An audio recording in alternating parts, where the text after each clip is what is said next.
Il s'est passé beaucoup de choses en 2025 sur la Côte-Nord. On vous propose un petit tour d'horizon des faits saillants qui ont retenu notre attention. Ça, ce sont les premières éoliennes de la Côte-Nord. Elles se sont mises à tourner près de Port-Cartier à la mi-octobre.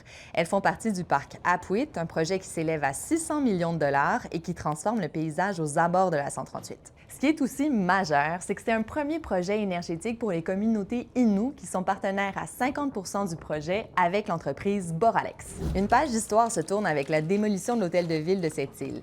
C'est la fin d'un combat pour certains citoyens qui avaient lancé des procédures judiciaires pour préserver le bâtiment, à leurs yeux patrimonial. Le projet de construction d'un nouvel hôtel de ville est toujours sur la table. Un référendum a été écarté par les nouveaux élus, mais il y a un projet de consultation publique qui va être organisé au cours des prochaines semaines. Menaces de tarifs, imposition de tarifs, retrait de tarifs, l'année 2025 a été un véritable casse-tête pour les industries de la région.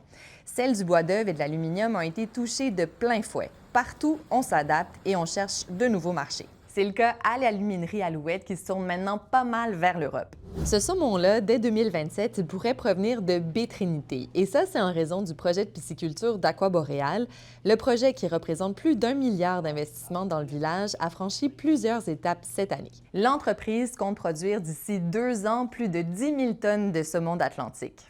S'il y a un artiste nord-côtier qui s'est démarqué cette année, c'est bien le grand Florent Volant.